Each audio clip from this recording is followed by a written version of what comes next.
Hello friends, today in this video I am going to give you 3 tips for Kodular. And these tips will be very useful for you. But before that, if you haven't visited our website yet, visit. So let's start today's video without doing anything.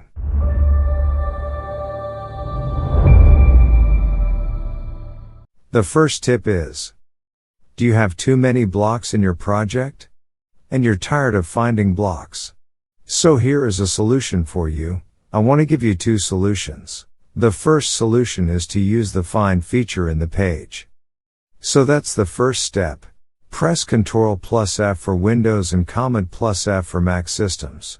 Or if you are using mobile, click on the 3 dots and then click on Find in Page. Then there is the second step. Zoom out your block screen. The third step is, find the name of that element in the search section. The fourth step is, find the highlighted block. That way you can find any block. This is your first way. Another way to find block is, to use the Find Blocker extension for the browser. Yes friend, you can install the Find Blocker extension from our Kodular community and then import it into your browser. I have given the link in the description box. If you need a tutorial on how to install that Find Blocker extension, then please comment down below.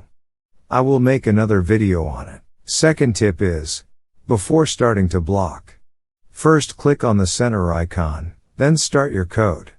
Because, this point is in the center of the block map, and if you click here, you will land directly in the center of the block screen.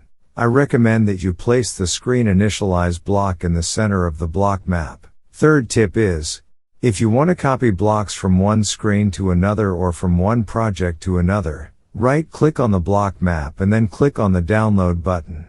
And after downloading, drag it wherever you want. This way you can copy the block code. And if you want to copy the design, go to the design section and then click on that design and then press Ctrl+C for Windows and Command+C for Mac. And if you want to paste, use Ctrl+V for Windows and Command+V for Mac. So thanks for watching the video. We will see you in next one.